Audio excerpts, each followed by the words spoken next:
Bienvenue à Rome devant le Panthéon, temple des gloires éternelles, la dernière demeure de Raphaël. Peintre virtuose, architecte audacieux, poète, protecteur du patrimoine, Raphaël est l'enfant chéri de la Renaissance italienne. Avec Michel-Ange et Léonard de Vinci, il complète le trio des géants de cette époque de créativité et d'excellence qui a bouleversé l'histoire de l'art. L'homme dont je vais vous raconter le destin est plus qu'un artiste de génie, mais un demi-dieu entré de son vivant dans la légende. La beauté proverbiale de ses tableaux reflète une grandeur d'âme. Au-delà de l'artiste, l'homme marque les esprits par la douceur de ses mœurs. À l'opposé de la figure du génie asocial et tourmenté, Raphaël est une force tranquille, un parfait courtisan au charme irrésistible. Tout lui réussit et la vie lui sourit. Dans un monde violent, parfois cruel, il est l'artiste de la douceur, du bonheur et de la grandeur. Si Raphaël exalte tant la grâce féminine à la pointe de son pinceau, c'est aussi parce que ce grand séducteur a une passion dévorante pour le beau sexe, au point, dit-on, de se consumer et de mourir d'excès d'étreintes amoureuses à seulement 37 ans. Signe de la providence ou hasard du calendrier, Raphaël est mort le même jour que sa naissance, qui plus est, un vendredi saint comme le Christ. Comparaison que ses contemporains ne manquent pas de relever, voyant en lui rien de moins qu'un destin divin. Ce n'est donc pas un hasard s'il repose au Panthéon, cet Olympe de pierre, au cœur de la ville éternelle. Voici donc le vrai Raphaël, au gré d'un inspirant voyage en Italie, jalonné par les trésors de la Renaissance, de sa jeunesse à Urbino dans la région des Marches, à son triomphe romain, en passant par la perle d'Ombrie, Pérouse et les joyaux de la Toscane, Florence et Sienne.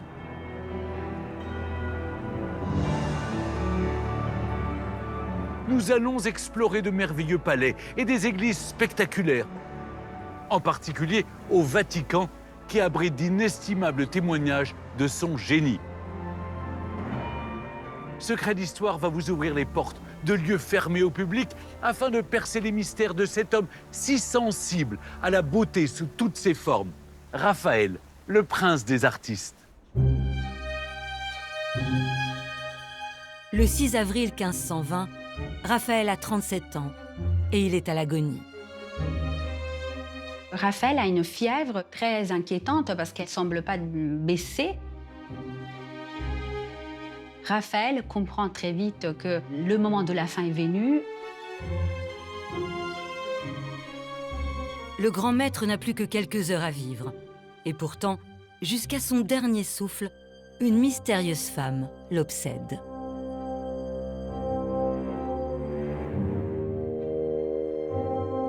Une femme qu'il a peinte jusqu'à sa mort et dont il garde précieusement le portrait caché dans son atelier. Ce tableau mythique est surnommé la Fornarina. La Fornarina, c'est peut-être l'un des plus grands mystères de l'histoire de l'art. Qui est-elle? Quelle était sa relation avec Raphaël? Ses grands yeux noirs, ce visage ovale extrêmement harmonieux, ce teint de porcelaine.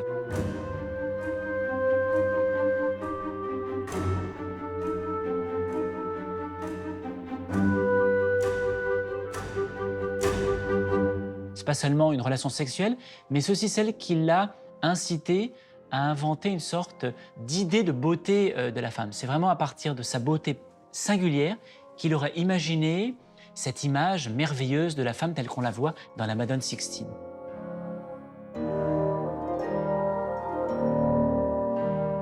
Pour retrouver la trace de cette célèbre inconnue qui était le grand amour de Raphaël, les historiens vont mener l'enquête pendant des siècles. Une mission délicate, tant elles sont nombreuses à avoir succombé au charme du jeune prodige.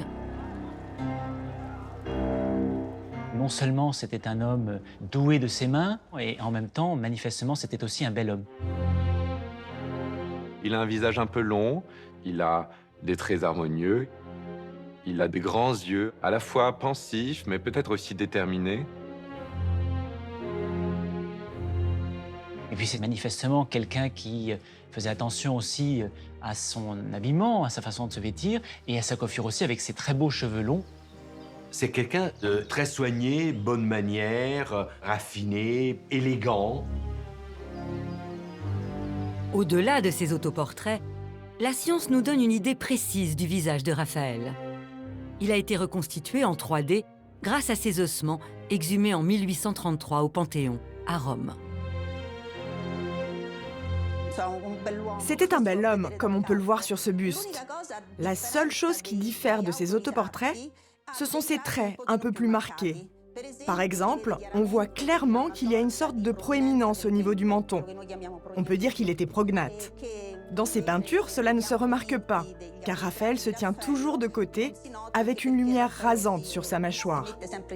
C'est un peu comme s'il avait voulu faire du Photoshop sur ses portraits.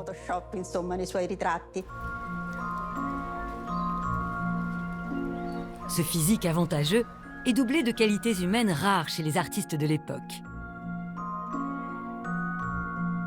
Contrairement à Michel-Ange, Michel-Ange était un artiste colérique, un artiste fougueux, qui était très ombrageux. Raphaël, c'est le contraire, il est solaire. Il a beaucoup d'amitié, il est très courtois, il est très affable. C'est un artiste généreux, généreux de son temps, généreux de son art. C'était un homme de cour et c'est aussi ce qui lui a permis de conquérir sa place en tant qu'artiste. Raphaël n'a pas vécu comme un peintre, il a vécu comme un prince. Cumulant toutes les vertus artistiques et humaines, Raphaël devient un véritable mythe. Au XIXe siècle, les femmes enceintes faisaient le pèlerinage au tombeau de Raphaël dans l'espoir que leurs enfants soient aussi beaux, gentils, pleins de grâce, d'élégance, de noblesse que Raphaël.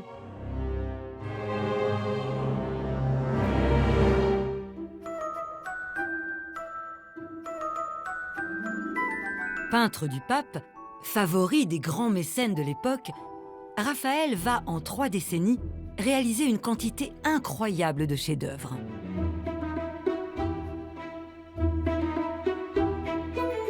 Ça va être une sorte d'éponge. Il va sans cesse regarder ce qui se fait autour de lui, s'en inspirer. Raphaël, c'est la synthèse de toute la Renaissance, la synthèse de Michel-Ange, de Léonard, mais ça n'est pas qu'une synthèse, il va au-delà. C'est un peintre exceptionnel, c'est le peintre divin, le peintre de la grâce, le peintre de l'élégance, le peintre de la joie de vivre.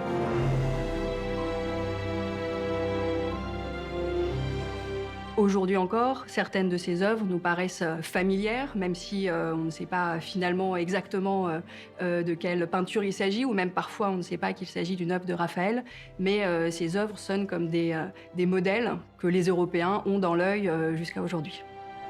Sur le marché de l'art, la vente d'un Raphaël est un événement mondial et le moindre de ses coups de crayon s'arrache à des sommes astronomiques. 32 542 000 € pour ce dessin à la craie d'un apôtre. Raphaël, c'est peut-être l'étape indépassable de la Renaissance. Après lui, on aura du mal à faire mieux. Avant lui, ça n'est pas tout à fait la Renaissance.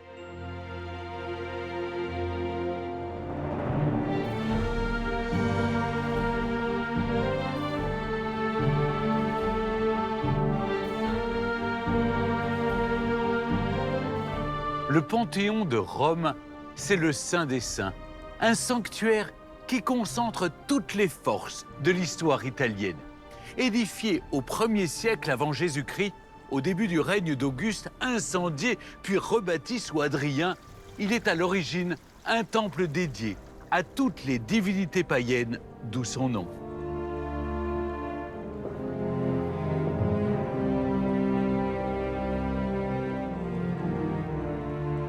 Sous cette coupole de 43 mètres de diamètre, 2 millénaires d'histoire nous contemplent. Le Panthéon est converti en église au 7e siècle, consacré à la Vierge Marie et aux martyrs. Et depuis la Renaissance, c'est ici que reposent nombre d'hommes illustres, jusqu'aux 2 premiers rois d'Italie. Raphaël est le premier artiste à qui est accordé cet honneur. Fasciné par la beauté de l'Antiquité, il a exprimé lui-même, dans ses dernières volontés, le souhait d'y être enterré. Son tombeau, le voici. Il est surmonté d'une statue de Madone exécutée par l'un de ses disciples. Sa dépouille repose dans un sarcophage antique sur lequel on peut lire une inscription en latin, une épitaphe formulée par le poète Pietro Bembo. Sigi Raphaël, à sa vue la nature craignit d'être vaincue. Aujourd'hui qu'il est mort, elle craint de mourir. C'est dire toute l'admiration dont jouit l'artiste de son vivant. Une popularité jamais démentie jusqu'à aujourd'hui, au point qu'une belle habitude est née à Rome à l'occasion des 500 ans de sa mort, celle de déposer une rose rouge sur sa tombe pour qu'elle demeure fleurie tout au long des célébrations.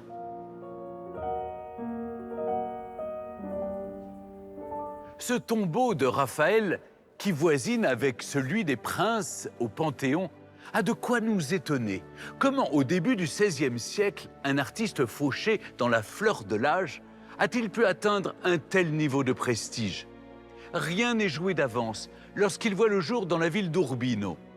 Mais il faut croire que de bonnes fées se sont penchées sur son berceau. Raphaël vient au monde dans un décor qui a tout du conte de fées. Entre les Apennins et la mer Adriatique, le duché d'Urbino connaît à la fin du XVe siècle un âge d'or, en particulier sur le plan artistique. Sa rayonnante capitale, Urbino, est alors à son zénith. C'est une petite ville de à peine 10 000 habitants, donc rien pour l'Italie, 10 000 habitants, mais qui était à l'époque l'une des capitales de la Renaissance italienne grâce à une seule famille, les Montefeltro, richissimes, Frédéric de Montefeltro est un peu le prince des princes de la Renaissance italienne. Federico da Montefeltro était non seulement un grand homme de guerre, mais aussi un véritable esthète, un homme de lettres, et qui avait édifié un des plus beaux palais de la Renaissance italienne. C'est un immense palais marqué par magnifique cour centrale, et puis surtout, quelque chose qui est merveilleux, cette superposition de loggia qui ouvre sur le paysage vallonné des marches, qui est vraiment une des plus belles choses que l'on connaisse en Italie. C'est dans cette cité florissante que Raphaël Santi naît, selon la tradition, le 6 avril 1483.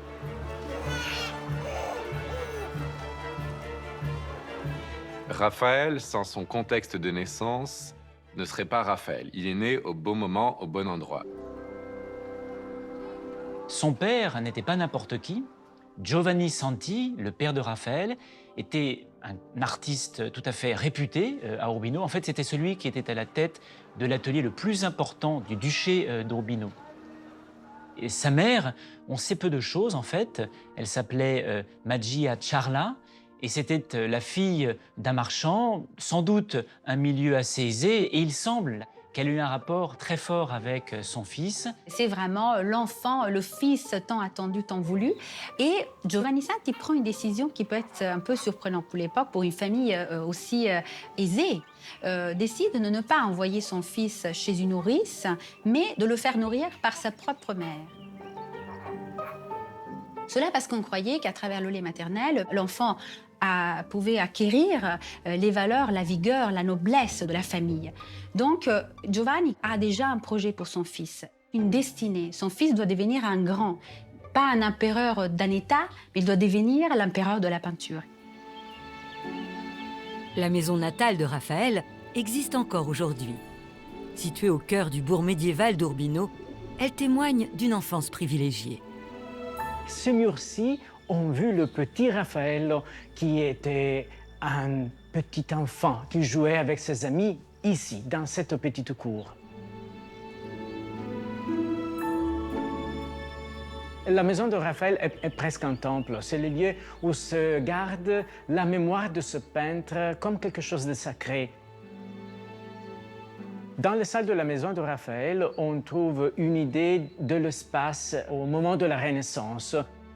C'est-à-dire qu'il y a beaucoup de pièces, on peut trouver les chambres, le salon, la cuisine, et puis au rez-de-chaussée, on a l'atelier, le lieu où son père travaillait et où Raffaello a appris ses premières notions de la peinture. Il entendait le bruit des couleurs qui sont pilées par les garçons de l'atelier. Il y avait l'odeur des huiles. Donc il est né les pinceaux à la main quelque part. Raphaël a appris l'art de la peinture auprès de son père, d'abord par les choses, les tâches les plus humbles, mélanger les pigments, broyer les pigments, et puis après, il a dû commencer à dessiner, à l'aider peut-être à reporter des cartons sur les murs des fresques. La cour ducale fait appel au père de Raphaël pour différents décors et portraits. Mais Giovanni Santi est aussi un homme de lettres. Il rédige une épopée en l'honneur du duc Frédéric, dont il a toute la faveur. Une proximité avec le pouvoir qui lui ouvre les portes du palais et lui donne accès à ses salles les plus intimes.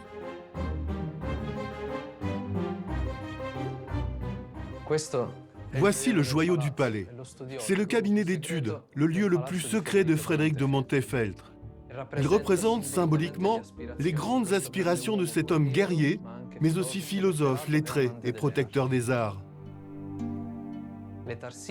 Les marqueteries ont été réalisées par des artistes florentins, à partir de dessins de Sandro Botticelli, pour la figure du duc, des vertus et certains détails.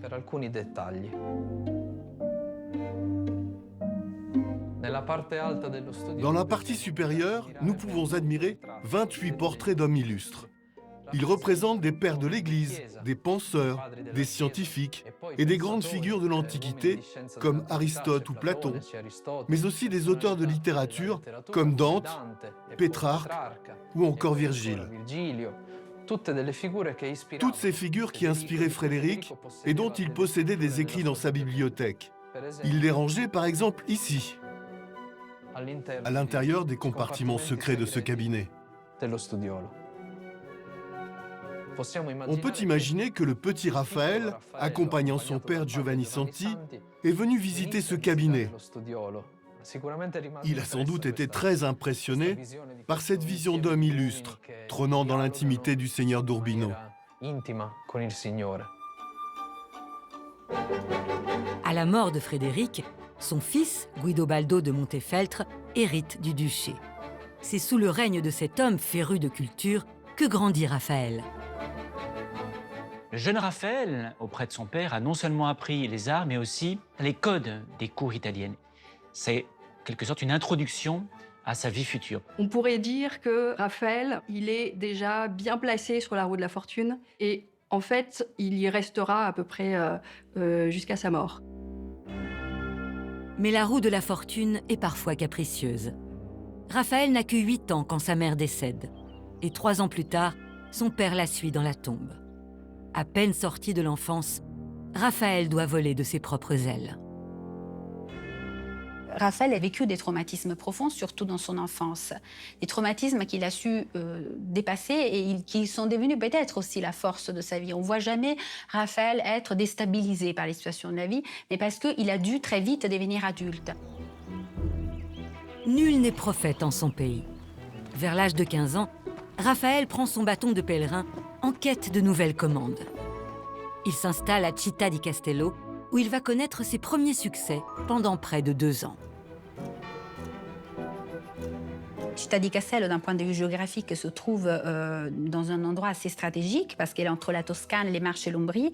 Et c'est une société marchande qui investit volontiers sur ce jeune prodige.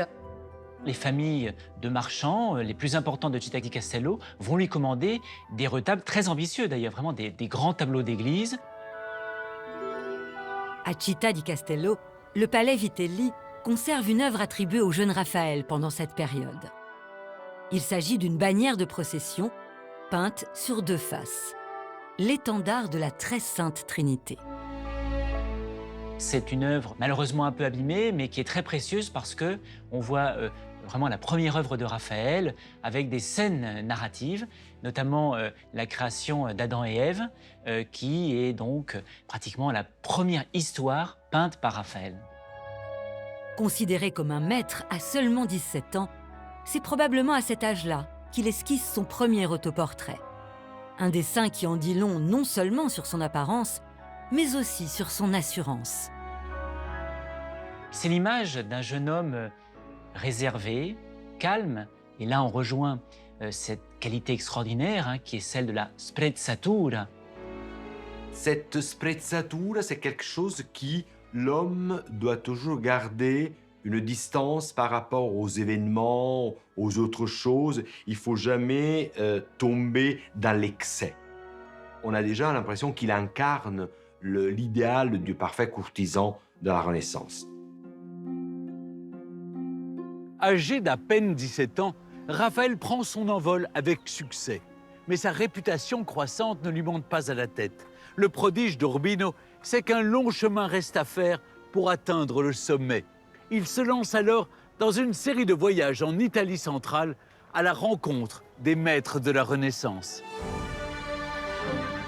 La ville de Pérouse est située au cœur de l'Ombrie, en plein centre de l'Italie. À la Renaissance, elle dépend de la papauté, mais conserve une certaine autonomie. Lorsque Raphaël y pose ses malles en 1500, Pérouse connaît un formidable essor artistique. Incarné par l'enfant chéri de la ville, Pietro Vanucci, dit le Pérugin. Perugino était l'artiste le plus recherché, le plus demandé, le plus connu en Italie. Il travaillait de l'Ombrie à Florence et à Rome. Aussi, il a travaillé à la cour pontificale, mais surtout, il a inondé de ses madones l'ensemble de la péninsule italienne. Quand Raphaël se présente à l'atelier de Pérugin, il veut apprendre, il veut s'améliorer, il veut apprendre ce style qui a tant de succès. Il veut accéder au carton, au dessin. Et en échange, il propose à Pérugin de le libérer, de lui déléguer certaines commandes ou alors de l'aider. Pérugin a l'impression d'avoir fait l'affaire de sa vie. Il a un artiste qui est intelligent, qui est brillant, qui est rapide. À Pérouse, Raphaël a tout le loisir d'admirer le travail du Pérugin. En particulier, ce qui constitue l'un de ses plus grands chefs-d'œuvre, l'ensemble de fresques qui ornent le Collegio del Cambio. Alors nous nous trouvons dans la plus belle banque du monde, le siège de la riche et puissante corporation des changeurs de monnaie, qu'on appelle le Collegio del Cambio, donc le collège du change. Donc la voûte et les parois ont été entièrement recouvertes de fresques par Pietro Vanucci, dit le Pérugin, accompagné de collaborateurs comme son jeune apprenti, son jeune élève Raphaël.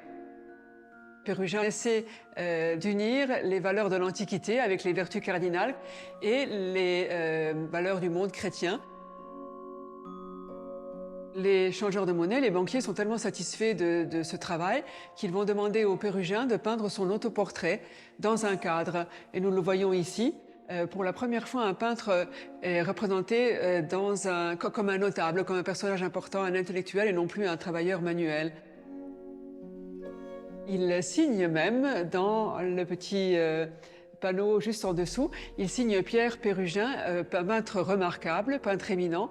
Si l'art de la peinture avait été perdu, Pérugin nous l'aurait donné. Donc il est très modeste. Raphaël a probablement aidé le Pérugin à réaliser ses fresques, à travers de modestes besognes préparatoires. Mais auprès du maître, l'apprenti ne va pas tarder à donner toute la mesure de son talent.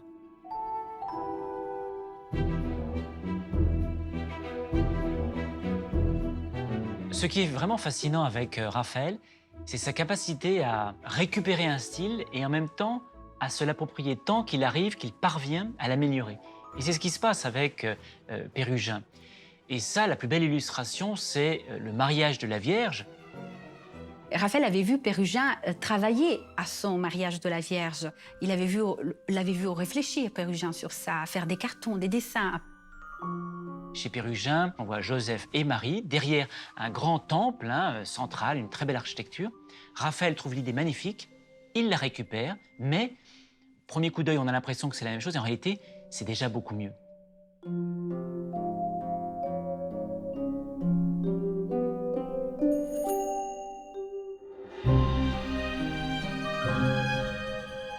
Lorsqu'on regarde la mise en scène, elle est beaucoup plus dynamique. Le rapport entre les premières figures et le temple permet vraiment de construire une perspective. Les éléments de base sont exactement les mêmes, sauf que Raphaël crée une unité spatiale nouvelle. Le temple devient comme un pivot qui tourne et qui détermine en fait la connexion entre le fond et le premier plan. Et ce premier plan est animé par un dynamisme et une vie qui sont complètement nouvelles. Les personnages ne sont plus juste apposés. Le prêtre n'est pas statique. Il se retourne et regarde si la bague rentre vraiment dans le doigt de la Vierge.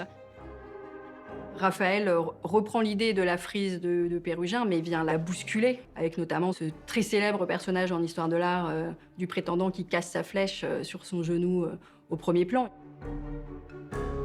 On sent que ces personnages s'inspirent du vivant véritablement, de gens qui ont vécu.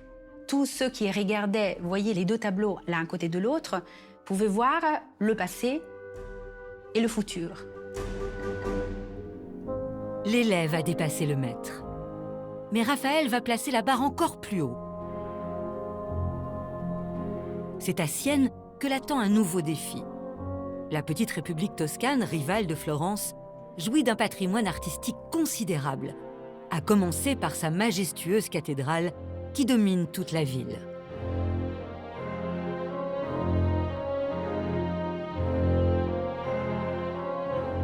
Parmi ses trésors, une marqueterie de marbre unique au monde orne le pavement.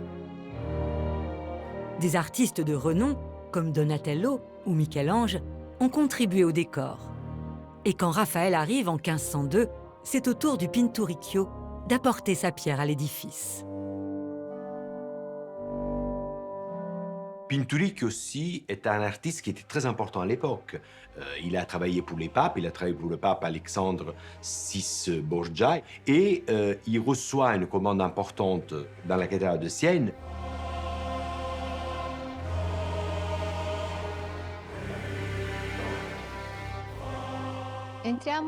Nous entrons à l'intérieur de la librairie Piccolomini, un chef-d'œuvre qui se trouve dans l'aile gauche de la cathédrale de Sienne. Ici, Raphaël a travaillé aux côtés du Pinturicchio, qui a réalisé les 10 scènes relatant la vie de Silvio Piccolomini, le pape connu sous le nom de Pie II. Il y a un témoignage intéressant de la présence de Raphaël dans la canonisation de Sainte Catherine de Sienne. Ce sont deux portraits qui, selon la tradition, représentent Pinturicchio et Raphaël lui-même avec les collants rouges.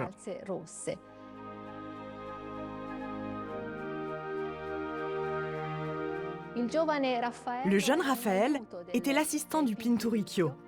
Et nous en avons la preuve grâce à deux cartons de la main de Raphaël pour la 2e et la 5e scène. L'une est la fameuse rencontre entre l'empereur Frédéric III et Éléonore du Portugal. Et l'autre est le départ de Silvio Piccolomini pour le concile de Bâle. Raphaël lui propose un dessin qui est complètement révolutionnaire par rapport à toutes les autres compositions de la série. Il y a cette idée déjà de représenter dans le tableau le personnage qui se retourne. Sera une idée, sera une pose qui plaira beaucoup à Raphaël, il l'utilisera pour son autoportrait. C'est vraiment une solution figurative qui plaît beaucoup à Raphaël. C'est presque une signature. Sans port d'attache, Raphaël est prêt à explorer de plus vastes horizons. Quand soudain, en 1504, une grande nouvelle va donner un nouveau cap à son destin. Raphaël, à un moment donné, interrompt tout parce qu'il a appris qu'à Florence, il y a les deux stars de la Renaissance, Michel-Ange et Léonard. Ils sont appelés par la République de Florence. Il se passe quelque chose de très important, il en a conscience et il va immédiatement à Florence voir ce qui se passe là-bas. Le génie de Raphaël, c'est de sentir l'air du temps et donc d'aller là où la modernité se crée.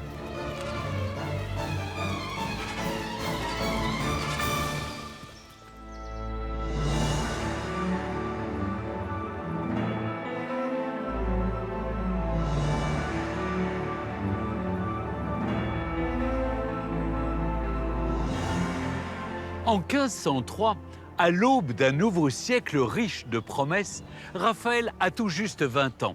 Cette année-là, un nouveau pape, Jules II, monte sur le trône de Saint-Pierre. Ce pape extraordinaire va donner un nouveau souffle à la Renaissance italienne, auquel Raphaël sera étroitement associé dans les dernières années de sa vie. Je me trouve devant le palais Corsini à Rome, dans le quartier de Trastevere, non loin du Vatican. Au temps de Raphaël, Ce palais appartient précisément à des cousins du pape Jules II. Il a ouvert ses portes à bon nombre d'hôtes illustres comme Erasme ou le jeune Michel-Ange et sans doute Raphaël lorsqu'il fera ses premiers pas à Rome.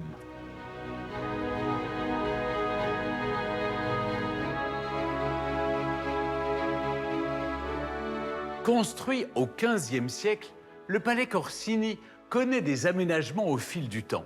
Et c'est aujourd'hui le siège de l'Académie des Lyncéens, la plus ancienne académie scientifique d'Europe. Cette bibliothèque est l'un des joyaux du palais. Elle baigne non seulement dans un décor somptueux, mais surtout, elle regorge de trésors, des documents qui remontent aux époques les plus anciennes. Regardez par exemple cette toute première édition imprimée du traité de Vitruve. Il n'en existe que 3 au monde. Rédigée au 1er siècle avant Jésus-Christ, c'est de cette œuvre majeure que nous vient l'essentiel des connaissances sur les constructions de l'Antiquité classique.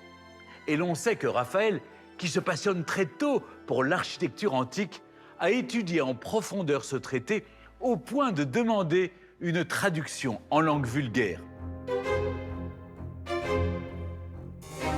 À l'aube de ce nouveau siècle, Florence demeure la capitale de la Renaissance et n'a pas encore livré tous ses plus beaux fruits. En quête de gloire, le jeune prodige part s'y installer à l'ombre de Michel-Ange et de Léonard de Vinci.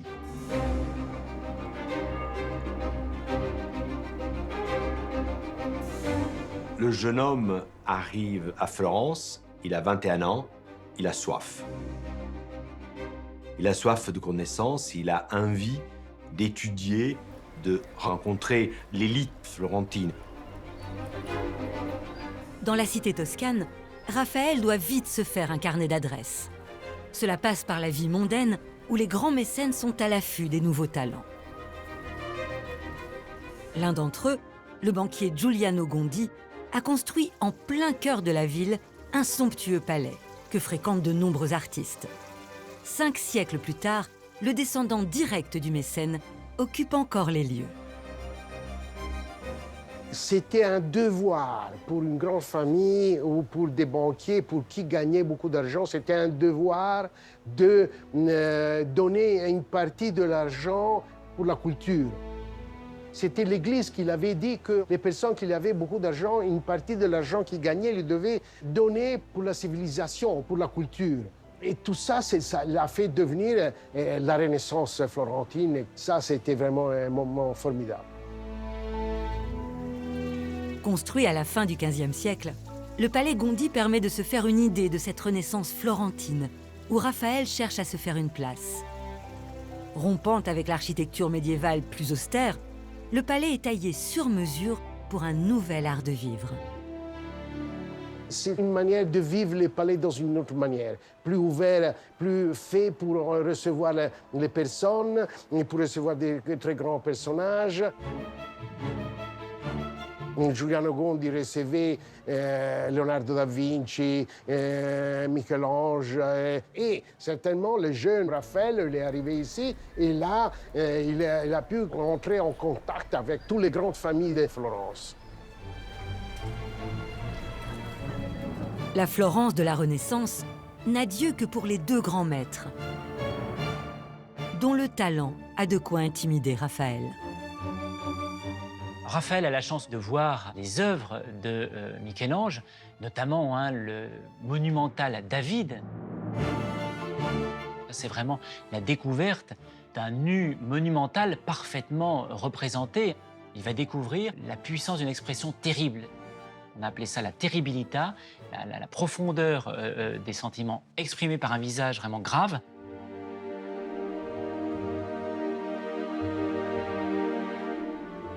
Tout au contraire, il y a Léonard qui cherche toujours cette douceur féminine. La femme intelligente, la femme séductrice, la femme pleine d'humanité. Voilà, il, en réalité, lui cherche des archétypes d'humanité. Il y avait une rivalité réelle entre Michel-Ange et Léonard, 2 personnages à l'opposé. Michel-Ange était un artiste colérique, un artiste fougueux, qui était très ombrageux. Il est très jaloux de son travail. Il n'aime pas qu'on l'embête, il n'aime pas qu'on lui impose des décisions. Contrairement à Michel-Ange, Léonard s'est toujours affiché d'une façon très positive, très solaire en quelque sorte.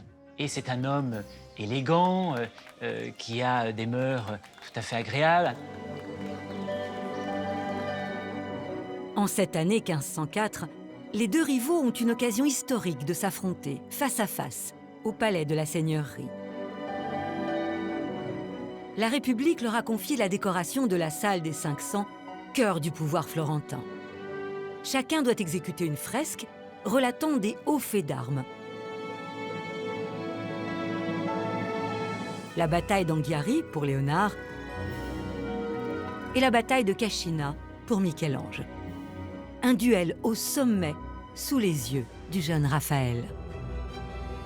Raphaël, à ce moment-là, il a la chance vraiment d'assister à l'invention des deux scènes, parce que, aussi bien chez Léonard que chez Michel-Ange, c'est le moment où ils vont vraiment concevoir les deux scènes, faire des dessins et surtout les deux immenses cartons préparatoires, c'est-à-dire des dessins à l'échelle de la peinture, immenses, considérables, et qui vont être considérés vraiment comme les nouveaux chefs-d'œuvre de la peinture italienne. Les contemporains vont dire c'est l'école du monde, ces deux cartons. Le duel du siècle ne donnera pas de vainqueur. Les deux géants n'achèveront jamais ces fresques trop ambitieuses. Mais l'élève Raphaël, lui, a pris une leçon. Parce qu'il est intelligent et modeste, il a une certaine humilité, il va comprendre qu'au fond, face à Léonard de Vinci et à Michel-Ange, eh bien, il n'est rien. Il a tout à réapprendre. Le dessin, le clair-obscur, la forme plastique, plein de choses lui manquent. Et il redevient élève. Il va même bénéficier d'un cours particulier auprès de Léonard de Vinci, avec lequel il a plus d'affinité. Son atelier se trouve alors à Santa Maria Novella, dans l'appartement du pape attenant au cloître. Le vieux maître ouvre volontiers ses portes aux jeunes prodiges. Chez Léonard, Raphaël trouve tout ce qu'il était en train de chercher à ce moment-là. Ça sera la grande rencontre de sa vie. Raphaël était en train de mener une enquête, de mener une recherche sur la vie. Et aucun artiste mieux que Léonard était capable de représenter la vie. Léonard de Vinci est capable de donner à son œuvre une sorte de mouvement, de vibration. C'est quelque chose d'absolument éblouissant. Et lorsqu'il a dû voir Léonard en train de peindre la Joconde, il a dû être complètement ébloui. Quand il voit les œuvres de Léonard de Vinci, il va en être complètement subjugué. Il va les copier, les réélaborer, réinterpréter. Une preuve de cette influence de la Joconde sur Raphaël existe au cabinet des dessins du musée du Louvre. Je crois que devant un dessin comme celui-là, la première réaction est une réaction à la fois d'étonnement et d'interrogation. Ah tiens, je ne savais pas qu'il y avait un dessin préparatoire pour la Joconde. Eh bien non, c'est pas de Léonard, c'est de Raphaël. Quand Raphaël fait ce dessin, il récupère, mais presque immédiatement, ce qui fait l'originalité de la composition de Léonard de Vinci. Raphaël, le premier, a médité, copié, reproposé l'iconographie de la pose des mains, etc., mais aussi la présence du personnage dans le paysage. Raphaël n'aurait jamais pu peindre la Dame à la licorne, il n'aurait jamais pu peindre Maddalena Doni sans le modèle de la Joconde. Mais ce que Raphaël va introduire, c'est une clarté nouvelle par rapport à la composition de Léonard. Léonard nous opposait une sorte de rideau de fumée, un brumeux, quelque chose d'un vaporeux qui d'ailleurs fait son charme et sa poésie. Raphaël, au contraire, lui, va clarifier sa composition. On a chez Raphaël un souci de clarté, de transparence dans la façon de composer qui n'appartient qu'à lui. Sous ses airs de velours, Raphaël cache une détermination de fer. Il rêve d'être le plus grand peintre du monde et il va s'en donner les moyens au prix d'un travail acharné. Il étudie, copie, améliore, accomplit le style de ses pairs pour mieux forger le sien dans le creuset de la Renaissance. Son secret est cette manière douce, une douceur qui transcende tout, même la douleur. Cerné de concurrents à Florence, le jeune Raphaël peine à trouver des commandes publiques ambitieuses. Mais de cette faiblesse, Raphaël va faire une force en perfectionnant inlassablement le thème de la Vierge à l'enfant. Plus qu'une marque de fabrique, sa série de Madones deviendra iconique. Raphaël a construit notre imaginaire occidental, notre idée de la beauté, nos canons de la beauté. On dit belle comme une Madone de Raphaël. Ses grands succès, ce sont les Madones, parce que tout au long de sa vie, il a réussi à représenter les relations entre la Vierge Marie et son fils avec une grande vérité de sentiment, une grande profondeur. Ça devient des vraies mères qui ont une vraie chair, une rondeur, une capacité d'envelopper l'enfant, d'exprimer toute leur tendresse, toute leur affection. À Paris, le musée du Louvre conserve l'une des œuvres les plus emblématiques de cette série de Madones, récemment restaurée, la Vierge à l'enfant avec le petit Saint Jean-Baptiste, plus connu sous le nom de la Belle Jardinière. C'est vraiment le chef-d'œuvre de ces années florentines. Il y a encore, on le sent, hein, un regard, une passion à la fois pour Léonard de Vinci, parce que cette composition triangulaire, elle doit tout en fait à la Sainte-Anne de Léonard de Vinci. Et Raphaël aussi a cette capacité de représenter d'une façon très simple et très attachante cette très belle relation entre Jésus et sa mère. Jésus a posé ses pieds sur celui de sa mère, hein, donc il ne touche pas terre. Et elle le regarde d'un regard extrêmement doux. On sent cet amour complet, absolu pour son fils. Et ça, c'est cette intelligence de Raphaël qui étudie le vivant, le réel, pour le restituer dans sa peinture. Un tableau de la série des Madones va particulièrement marquer les esprits et faire entrer Raphaël dans la légende, la Madone Sixtine. La Madone Sixtine, c'est un tableau très important parce que c'est un peu l'aboutissement de toutes les recherches esthétiques de Raphaël dans sa représentation de l'équilibre, de la beauté absolue, de la grâce qui se retrouve surtout dans cette Vierge qui est la seule qui s'adresse directement au spectateur et dans cette vision miraculeuse. Elle apparaît miraculeusement au spectateur.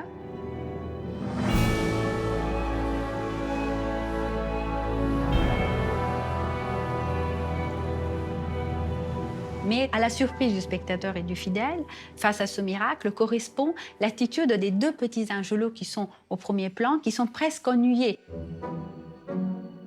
Ils fréquentent la Vierge tous les jours, du coup, ils ont ces attitudes de l'enfant qui s'ennuie un petit peu, qui est en train de réfléchir à quelle bêtise faire. Ce sont des anges qui résument aussi finalement assez bien la douceur et l'audace de l'art de Raphaël. Pour un enfant, c'est plus facile à comprendre qu'une Madone de Léonard ou les terribles Vierges ou peintures de Michel-Ange. Avec un succès jamais démenti au fil des siècles, les Angelots de Raphaël rejoindront le sourire de la Joconde de Léonard et la création d'Adam de Michel-Ange au rang des clichés de la Renaissance. On oublie très souvent, mais toutes les bondieuseries italiennes, des médailles de baptême, de communion, ont puisé dans l'art de Raphaël. Tout le monde a chez soi une Madone, un Angelo, en Italie, quelque chose qui rappelle l'art de Raphaël. Mais cette douceur, jugée parfois mièvre, est réductrice. En parallèle à ces Madones, Raphaël s'empare d'une affaire sordide, les noces de sang. Ce massacre retentissant, commis à Pérouse en 1500, inspire au peintre un chef-d'œuvre qui va bouleverser sa carrière, le retable Baglioni. Les Baglioni étaient une des deux familles les plus en vue à Pérouse. Et au sein de la famille des Baglioni, il y a des luttes fratricides. Les différents membres de cette famille se disputaient en quelque sorte la primauté. Et à l'occasion des noces de celui qui pouvait devenir le premier, Baglioni, En juillet 1500, Astor et Baglioni épousent une colonna et à l'occasion de ce mariage, il va y avoir en quelque sorte un règlement de compte. C'est vraiment un règlement de compte familial terrible dans le sang. C'était le roman criminel de l'époque. Raphaël en personne a pu être témoin de cette ténébreuse affaire lorsqu'il vivait encore à Pérouse. Car c'est dans la chaleur de l'été 1500, à l'intérieur de la forteresse paulinienne, que va se jouer la tragédie en 2 actes. Nous nous trouvons dans les résidences des Baglioni et c'est ici que les conjurés, au signal convenu, vers 1h, 2h du matin, vont entrer dans la nuit du 14 au 15 juillet dans les maisons de leurs cousins et de leurs oncles. Ce sera un bain de sang. Chaque conjuré avait sa propre victime. Et par exemple, Astoré, l'époux de Lavinia Colonna, va être tué par Philippe le Bâtard, qui va même lui arracher son cœur devant les yeux de sa femme, de son épouse, et va mordre dans le cœur. Donc la moitié de la famille va être exterminée dans cette nuit de sang. Un jeune homme, Griffonetto Baglioni, a pris part à la conjuration contre sa propre famille. Il devient le nouveau maître de Pérouse. Mais pas pour longtemps. Au petit matin, lorsque les paysans vont entrer dans la ville, les rues seront jonchées de cadavres nus et livides. Et lorsque Griffonetto sera proclamé le nouveau seigneur, le seigneur légitime de la ville, il n'y aura personne pour l'acclamer. Les gens sont sous le choc. Et il ne sera seigneur de Pérouse, le jeune Griffonetto, que pendant 1 jour. Car le surlendemain du massacre, les rescapés, aidés de mercenaires, reprennent le pouvoir. Et c'est au pied de la cathédrale Sant'Ercolano qu'a lieu le second acte des noces de sang. Le traître Griffonetto va au-devant de ses cousins pour implorer leur pardon. Mais l'heure est à la vendetta. Griffonetto est massacré sans pitié, à 2 pas de la maison de sa mère. Alors un Talanta Baglioni, qui avait d'abord maudit et renié son fils, puisqu'il avait tué ses propres parents, sa propre famille, quand elle apprend qu'il est en train d'agoniser sur les escaliers de Sant'Ercolano, elle va accourir et il va mourir dans ses bras. Il va rendre son dernier soupir dans les bras de sa mère. Il va implorer son pardon et elle va le bénir.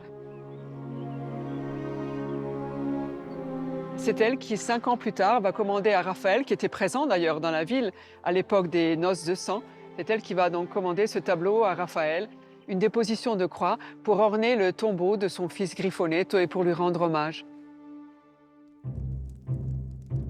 Raphaël va mettre tout son cœur dans cette œuvre ambitieuse qui l'amène à revoir sa copie tout au long de ses années florentines.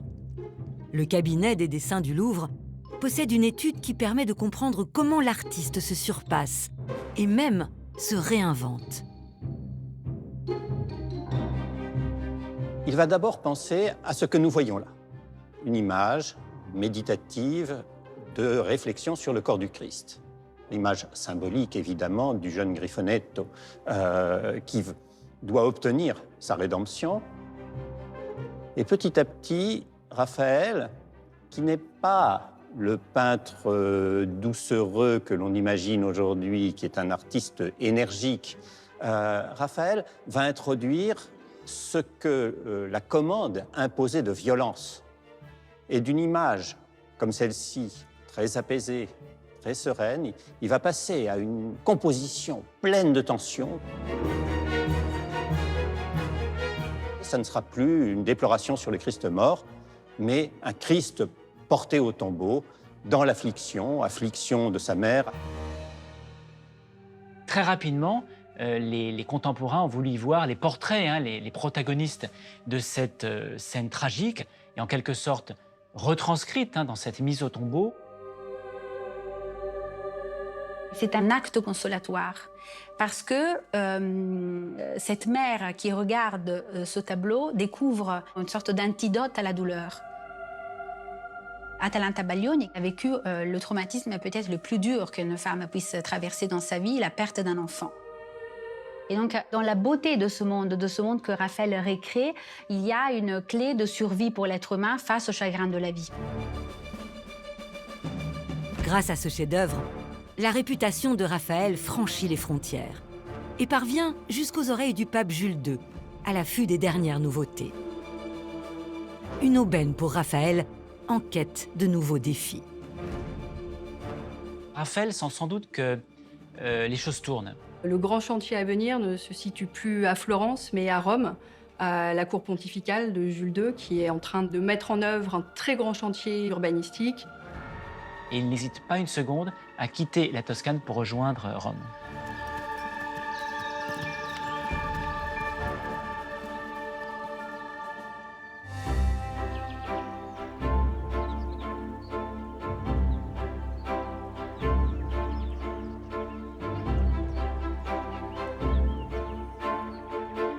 Raphaël met le cap sur Rome, où il a rendez-vous avec son destin.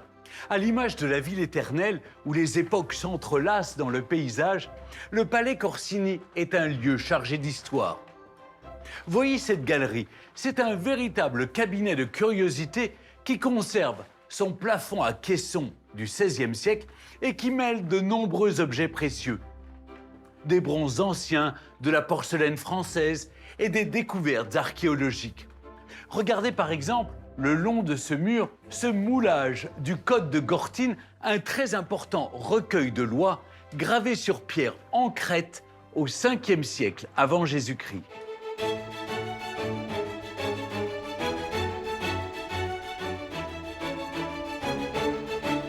Nous voici à présent sur la terrasse du palais Corsini, d'où la vue sur Rome est splendide, avec tous les styles architecturaux des palais du XVIIIe et même la statue de Garibaldi. Et regardez, d'ici, on aperçoit même la coupole de la basilique Saint-Pierre au Vatican, qui à l'époque de Raphaël n'est pas encore construite.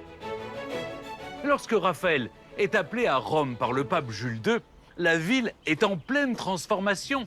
Le jeune prodige d'Urbino s'apprête à entrer dans l'arène pour se mesurer au meilleur sur des chantiers titanesques. Tous les chemins mènent à Rome, c'est bien connu. Mais Raphaël va emprunter celui qui mène le plus vite vers la gloire. Raphaël a 25 ans lorsqu'il arrive à Rome à la fin de l'année 1508. Le prodige d'Urbino découvre une ville auréolée d'un passé glorieux, mais qui est devenue l'ombre d'elle-même après les ravages du Moyen-Âge. Rome est une ville immense dans les remparts de l'époque aurélienne, mais la ville était une ville vide. Il y avait des basiliques, des couvents, des monastères, des palais, et puis des champs entre les différents palais. C'était une ville désordonnée où les chèvres cohabitaient avec les vaches. Pendant longtemps, la capitale artistique en Italie était plutôt Florence, et même Venise aussi, qui était un centre très important. Et puis tout à coup, avec le pape Jules II della Rovere, les choses changent. Le pape Jules II, déjà il faut l'analyser en termes de prénom. Jules II, c'est le nouveau Jules César. C'est-à-dire qu'il se considère comme un nouvel empereur romain chrétien. Et il veut faire de Rome et des territoires pontificaux une sorte d'empire. C'est un homme qui a un caractère très fort, qui est probablement autoritaire, c'est un homme de pouvoir. Et c'est un pape qui a une véritable vision de son pontificat. Il veut restaurer toute la grandeur de Rome, en ayant pour modèle évidemment la Rome impériale. Grâce à Jules II, la ville éternelle renaît de ses cendres. C'est lui qui a voulu la construction de la basilique Saint-Pierre qui coiffe aujourd'hui la colline du Vatican. La première pierre est posée sous son pontificat, au prix de lourds sacrifices. Il lance des chantiers d'une très grande ambition. Première, évidemment, c'est de reconstruire la grande basilique de Constantin, Saint-Pierre de Rome, qui est quand même un acte assez extraordinaire, d'abattre cette vénérable basilique pour reconstruire un temple énorme. Il faut s'imaginer que Saint-Pierre, à l'époque, est une relique. On fait des pèlerinages à cette basilique qui est très abîmée par le temps. C'est un lieu saint qui a surgi sur le tombeau de Saint-Pierre. Donc c'est un lieu dont personne n'aurait jamais osé détruire, même pas une pierre. Jules II décide de le détruire complètement pour le reconstruire. Donc c'est un homme qui a un courage assez exceptionnel. Mais il y a une arme de laquelle il ne s'est jamais servi, c'est l'arme de la culture, de la propagande culturelle. Et Raphaël sera vraiment son grand allié dans ce processus. C'est par l'entremise de ses amis d'Urbino, notamment Bramante, l'architecte du pape, que Raphaël est présenté à Jules II. Le jeune artiste cerne aussitôt la personnalité de ce pape de fer, qui le chargera d'exécuter son portrait officiel. Un défi périlleux que Raphaël va relever tout en finesse.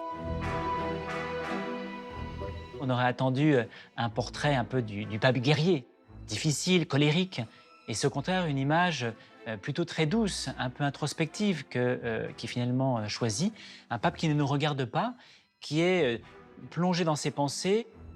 Raphaël détruit complètement le portrait d'un parrain traditionnel parce qu'il le montre complètement atteint par la mélancolie qui est celle des hommes de pouvoir. Et dans la main, il a ce mouchoir qui vient de servir pour essuyer ses larmes. Satisfait du résultat, Jules II fera même exposer ce portrait lors de fêtes solennelles dans l'église romaine de Santa Maria del Popolo. Mais le pape souhaite avant tout associer Raphaël à un chantier grandiose, décorer les 4 chambres de ses nouveaux appartements. Jules II dispose pourtant à l'étage inférieur des somptueux appartements de son prédécesseur et ancien ennemi, Alexandre VI Borgia.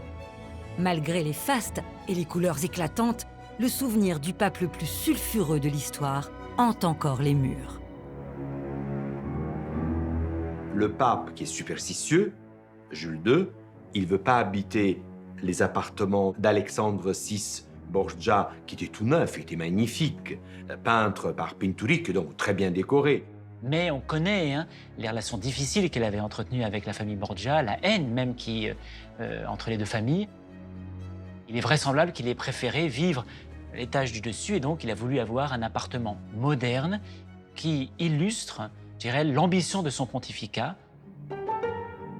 Mais Raphaël n'est pas le seul peintre associé à ce chantier. Tout un groupe d'artistes, dont son ancien maître, le Pérugin, a déjà commencé la décoration des chambres en collaboration, mais aussi en concurrence. Raphaël, lui, obtient la commande d'une partie de ces chambres. Il va en fait être dans la chambre, ce qu'on appelle la chambre de la signature, et il va concevoir sa première grande fresque. C'est un chantier colossal, et à cette époque-là, il a par exemple que très peu d'expérience dans l'art de la fresque. Ça dénote une certaine confiance en soi, puisque Raphaël n'a pas peur aussi de sortir de sa zone de confort. Raphaël va vraiment prendre très sérieusement cette première commande. C'est la composition de Raphaël pour laquelle on possède le plus de dessins préparatoires. L'un de ces dessins est conservé au musée Condé, dans le château de Chantilly. Estimé à plusieurs dizaines de millions d'euros, ces études préparatoires témoignent de l'acharnement d'un compétiteur, dernier arrivé dans la bataille, mais bien décidé à sortir du lot. Nous sommes face au dessin de Raphaël le plus prestigieux de la collection de Chantilly. C'est la dispute sur le Saint-Sacrement de la chambre de la signature au Vatican. Raphaël va être angoissé, il aura une sorte de pression pour vraiment plaire au pape. C'est un sujet pas très drôle, la dispute sur le Saint-Sacrement, c'est-à-dire un sujet religieux, ecclésiastique. Et Raphaël va réussir à insuffler de la vie, à mettre en scène de manière très vivante, très animée, ce sujet. C'est un dessin qui est très technique, par sa matérialité, par le jeu des ombres et des lumières, qui est vraiment travaillé, qui est très poussé. On voit que c'est un travailleur acharné. Et donc, on est face vraiment à la quintessence du génie de Raphaël quand on est devant ses dessins. Ça a été vraiment quelque chose de très difficile pour lui.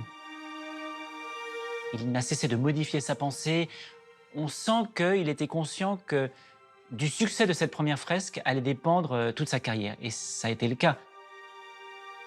Le résultat dépasse toutes les attentes du pape. Avec la chambre de la signature, Raphaël signe un coup de maître.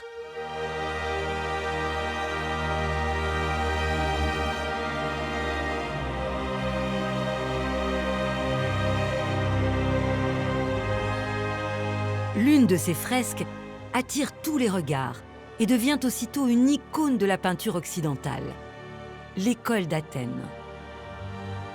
Raphaël a eu l'idée de donner les traits de certains de ses contemporains aux grands penseurs de l'Antiquité, Platon et Aristote, et très vraisemblablement, le personnage de Platon est une vision idéalisée du vieux maître Léonard, hein, avec sa longue barbe, ses cheveux blancs, et surtout qui adopte un geste très léonardien, cette main tendue vers le ciel. C'est vraiment un hommage rendu à celui qui devait chérir, hein, Léonard de Vinci. Puis au premier plan, il a ajouté le personnage d'Héraclite, qui est en fait le véritable portrait de Michel-Ange. On reconnaît son nez cassé tout à fait caractéristique. Héraclite, le philosophe misanthrope qui n'a pas de disciple, c'est le seul qui n'a pas de disciple. Et c'est un peu ironique parce qu'il est tout seul, il est tout bougon, il est tout de mauvaise humeur. C'est comme Michel-Ange était, tout le monde le savait. Mais dans la fresque de l'école d'Athènes, le seul qui regarde le spectateur, c'est Raphaël. Parce que c'est le seul qui peut jongler, qui peut passer de la réalité à l'illusion, comme un magicien. La différence entre Raphaël et les autres peintres saute aux yeux. Coutumier des décisions brutales, Jules II congédie les autres artistes de l'équipe sans ménagement et confie à Raphaël, seul, la décoration des autres chambres. Alors Raphaël aurait pu se dire triomphant et en quelque sorte écarter tous les autres.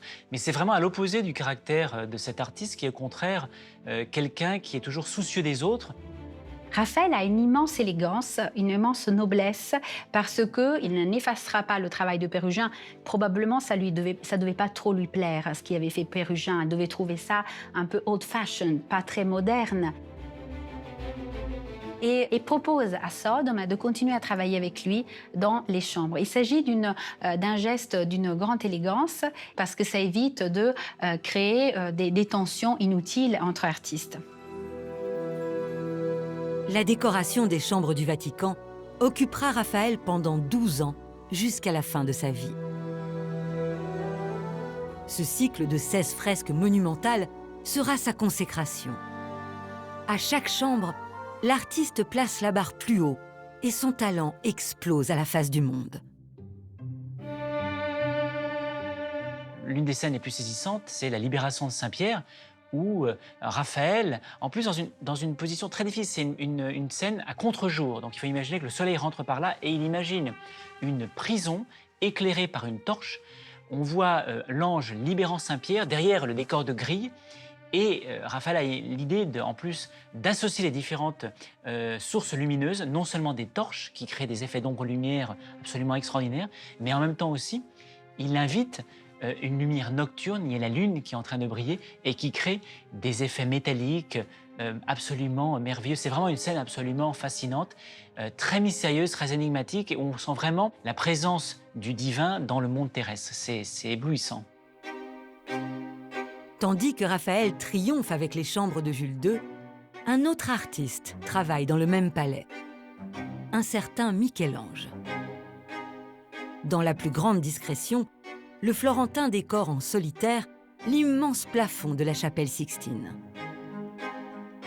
Michel-Ange ferme à clé la chapelle Sixtine et personne ne doit y monter, personne ne doit la voir parce que voilà, c'est l'artiste solitaire par excellence. Il était tellement jaloux de son travail que quand ses amis viennent de Toscane pour l'aider à peindre la chapelle Sixtine, parce qu'au début, c'est un travail titanesque, il les licencie tous parce que c'est pas assez. Il est tellement exigeant, il supporte pas de partager le travail avec d'autres personnes. Le tout Rome brûle d'admirer cette prouesse, qui s'annonce déjà comme l'une des nouvelles merveilles du monde. Dans le plus grand secret, Raphaël obtient un sésame pour la découvrir en avant-première. Il semblerait qu'à un moment où Michel-Ange était assez fâché contre le pape Jules II, il a abandonné temporairement le chantier de la chapelle Sixtine. En tout cas, à un moment où Michel-Ange était absent, Bramante, le grand architecte de la cathédrale de Saint-Pierre de Rome, l'a emmené sur les échafaudages pour voir le début de la chapelle Sixtine. Et là, Raphaël a découvert vraiment la puissance du langage de Michel-Ange.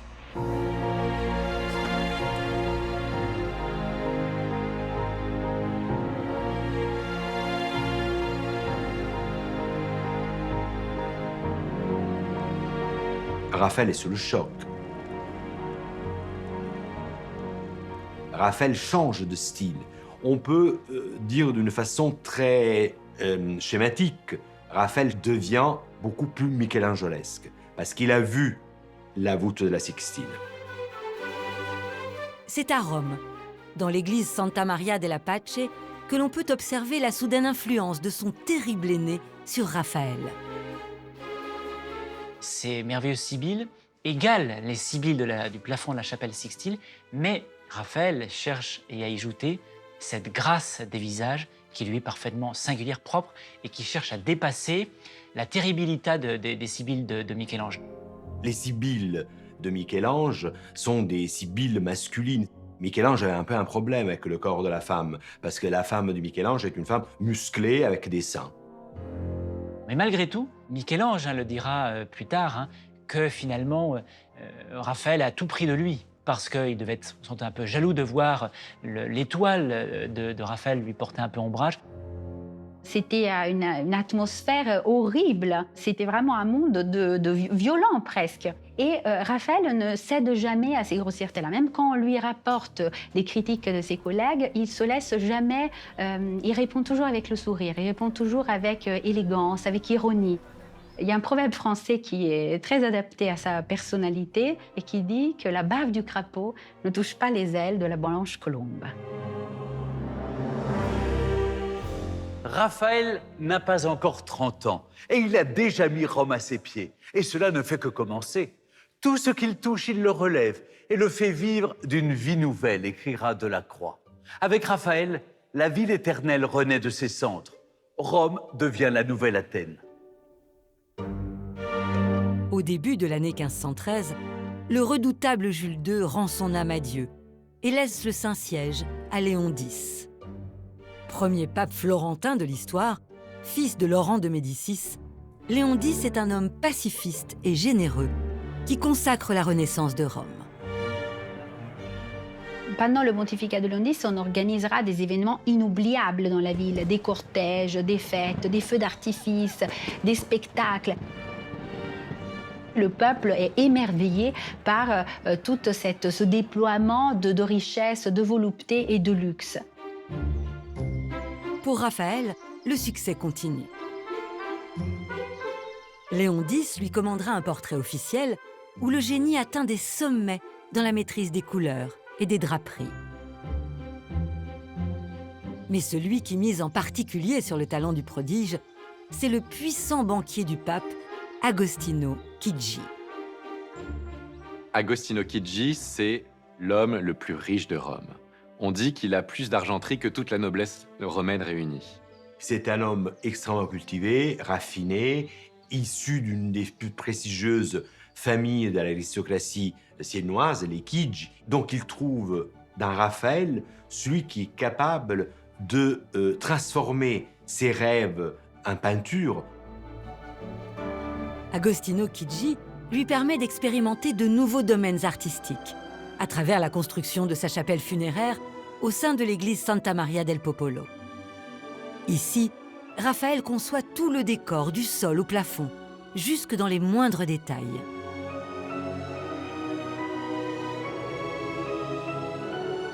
Un coup de maître qui l'oriente vers le métier d'architecte.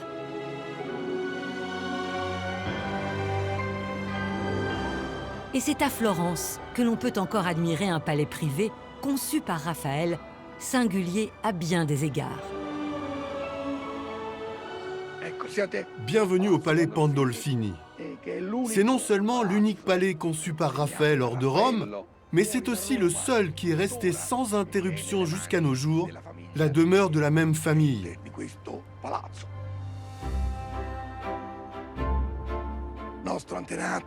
Notre ancêtre, Giannozzo Pandolfini, avait connu Raphaël au cours de ses années florentines. Il lui a commandé un palais dans un style romain, c'est-à-dire ouvert sur un jardin, dans un écrin de verdure. On peut observer le legs de Raphaël non seulement sur la façade, mais aussi à l'entrée du palais, qui est bordé par une loggia. Et ça aussi, c'est typiquement romain.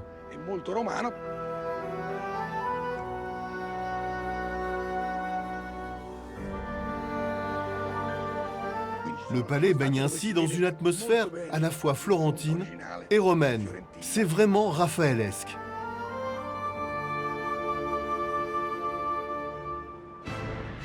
Le plus fabuleux projet architectural confié à Raphaël survient en 1514, à la mort de son ami Bramante. Le pape perd l'architecte en charge de la construction de la nouvelle basilique Saint-Pierre de Rome. Léon X mise alors sur Raphaël pour tracer les contours du vaisseau amiral de toute la chrétienté. C'est la tâche la plus ambitieuse pour un architecte dans l'ensemble de l'Occident chrétien. C'est fondamental, c'est considérable, être l'architecte de Saint-Pierre de Rome. Il écrit une lettre à Baldassare Castiglione, son cher ami, en lui disant Dieu, donc c'est vraiment Dieu qui l'a désigné, Dieu me met sur les épaules une charge très importante, j'espère ne pas m'écrouler sur ce poids. Raphaël prend le relais de Bramante sur un projet en cours de construction, mais dont la forme finale n'est pas encore arrêtée. Là où Bramante souhaitait un plan centré, c'est-à-dire vraiment en croix grecque, Raphaël est revenu à un plan qu'on appelle le plan latin, plus classique. Ça montre combien Raphaël était sûr de lui et était capable de proposer des structures différentes de celles de ses prédécesseurs. Il faudra pas moins d'un siècle, 5 papes et les plus brillants architectes de l'époque pour venir à bout de cette basilique aux dimensions pharaoniques. Raphaël ne verra malheureusement jamais le résultat final. Mais à l'aube de ses 30 ans, le prodige est loin d'avoir dévoilé toute l'étendue de son génie.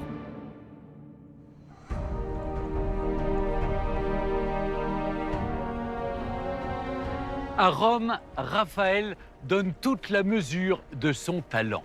Après les chambres du Vatican, c'est ici, à la Villa Farnesina, qu'il va encore stupéfier le monde. Elle est née du désir du banquier et grand mécène Agostino Chigi, dit le Magnifique, de jouir d'un palais au bord du Tibre dédié à la beauté, à la culture, à la fête et à l'amour. Qui mieux que Raphaël pour illustrer ces vertus cardinales de la Dolce Vita?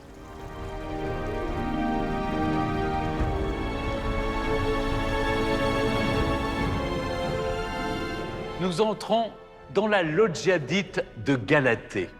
Elle est dominée par le thème astral de la naissance d'Agostino Chigi peint sur la voûte.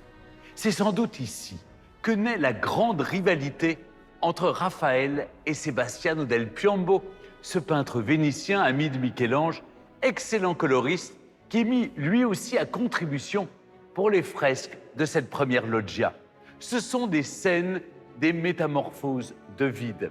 Ici, le cyclope Polyphème, par Sebastiano del Piombo.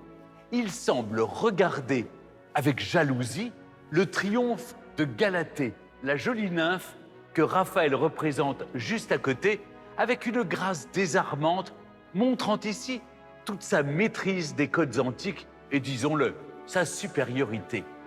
C'est bel et bien un triomphe pour Raphaël qui remporte le duel haut la main, à telle enseigne que c'est à lui seul et ses élèves qu'Agostino Chigi confie la décoration de la loggia suivante. Mais avant de la découvrir, je veux vous montrer quelque chose de tout à fait étonnant, qui est habituellement inaccessible aux visiteurs. Les restaurations de cette salle ont permis d'exhumer, derrière cette porte, des dessins, des esquisses, des études préparatoires aux fresques. Certaines sont peut-être de la main même de Raphaël. La légende dit que ce visage est celui de Michel-Ange en personne. Quoi qu'il en soit, on peut voir ici les dessous de cette rivalité entre les géants de la Renaissance.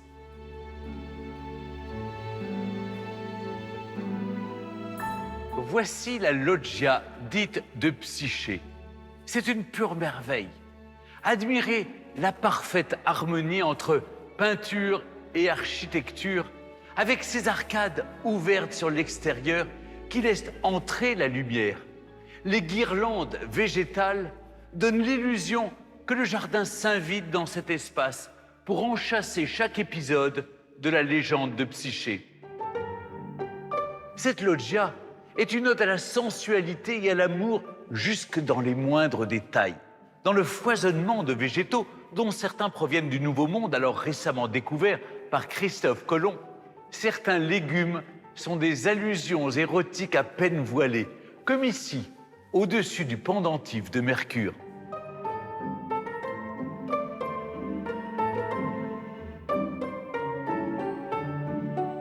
Raphaël aime les femmes avec passion, à en perdre la raison, dit-on. Toutes les femmes, de grande noblesse ou de petite vertu.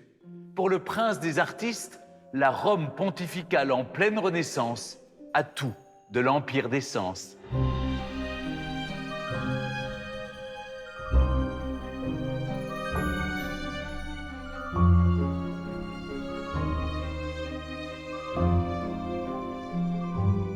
C'est vrai que Raphaël a beaucoup de succès avec les femmes, il éprouve beaucoup d'affection pour les femmes et il était volontiers à leur service. Donc c'est un homme qui a une vraie passion pour la gente féminine, une vraie sensibilité pour le monde féminin. Raphaël, accompagné de son ami Agostino Chigi, découvre rapidement tous les plaisirs que la capitale du pape a à offrir. Et ils sont très nombreux.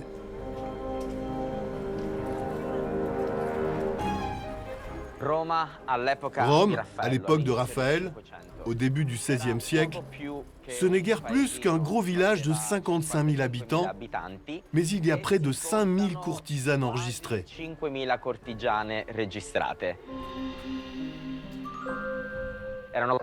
Presque toutes étaient orphelines et pauvres.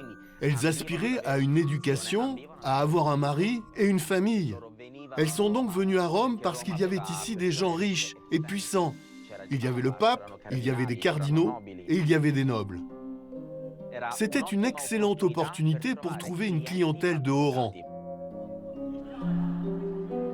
Les filles de joie ne sont pas toutes logées à la même enseigne.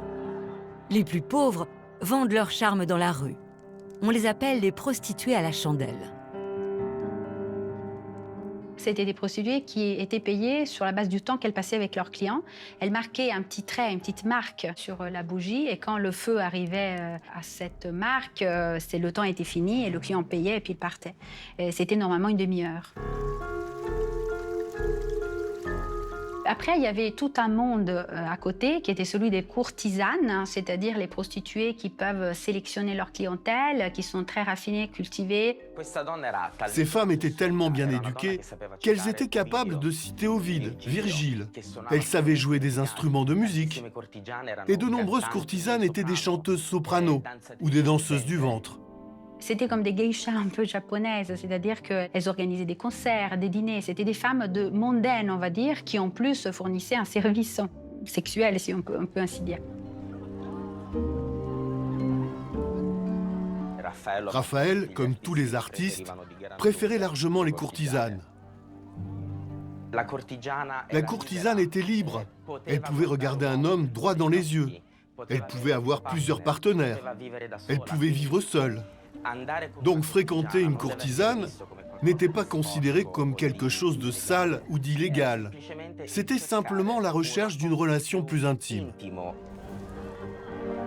Raphaël fréquente assidûment les maisons des courtisanes. Et certaines vont même lui servir de modèle pour ses œuvres. C'est le cas de la favorite d'Agostino Chigi, Imperia, l'impératrice des courtisanes. Cette prostituée de luxe se retrouve même sur les murs de lieux sacrés. Elle est peinte plus d'une fois par Raphaël.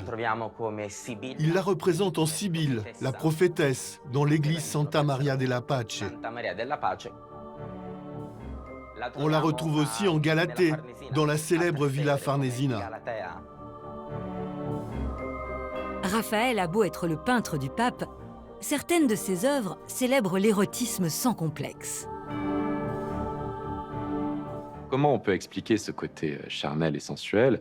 C'est par la vie de Raphaël, tout simplement. C'est un homme qui aime les femmes et qui fait ressentir par son art. Autant Michel-Ange va aimer les hommes et faire ressentir cela aussi avec des personnages musculeux, virils, monumentaux. Raphaël, ça va être la douceur, ça va être la séduction, ça va être la sensualité. Une sculpture de déesse grecque qu'il a admirée dans la cathédrale de Sienne inspire à Raphaël l'un de ses premiers tableaux de nus. C'est au château de Chantilly qu'est aujourd'hui conservé ce chef-d'œuvre. Le tableau des Trois Grâces, une œuvre profane aux dimensions modestes qui a pourtant posé quelques problèmes pratiques en termes d'exécution. Peindre des nus pour Raphaël, ça n'est pas quelque chose d'évident. On ne peut pas faire poser de femmes nues dans un atelier de la Renaissance italienne. Et ce qui est intéressant, c'est qu'en réflectographie infrarouge, quand on analyse la sous-couche en quelque sorte, on voit le dessin en dessous et on voit que c'était des hommes qui ont posé à la place des Trois Grâces. Vous avez des fesses un peu plus musclées, un peu plus hautes, et Raphaël ensuite a féminisé le tout.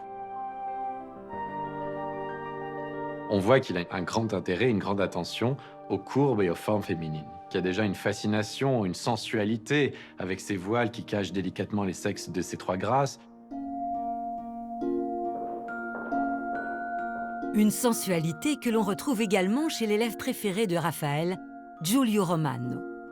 Mais lui va beaucoup plus loin. Avec l'aide d'un graveur, il réalise le Kama Sutra de la Renaissance, 16 dessins au contenu très explicite. C'est une série qui va provoquer le scandale. Le pape de l'époque est absolument furieux de la publication de cette suite, à tel point qu'il va ordonner la destruction de toutes les épreuves. Ce qui l'a probablement le plus dérangé aussi était qu'il s'agissait d'une suite gravée, donc d'une suite à un très fort potentiel de diffusion, puisque la gravure permettait de diffuser à très grande échelle les compositions.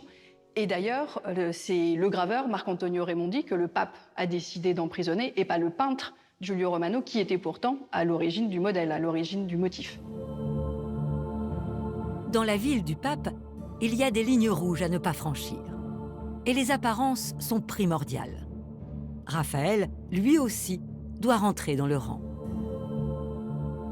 Raphaël est un homme installé, il a plus de 25 ans, et une sorte de pression familiale et amicale pour qu'il se marie. Il faut qu'il se marie, il faut qu'il se case. Il faut arrêter d'avoir cette vie d'éternel célibataire. Beaucoup de personnes autour de lui le poussent à prendre une épouse. C'était bizarre pour l'époque, un homme de son niveau social, qui n'était pas marié, qui n'avait pas d'enfant. Raphaël, c'était vraiment, sans doute, un peu ce qu'on dirait aujourd'hui, un gendre idéal.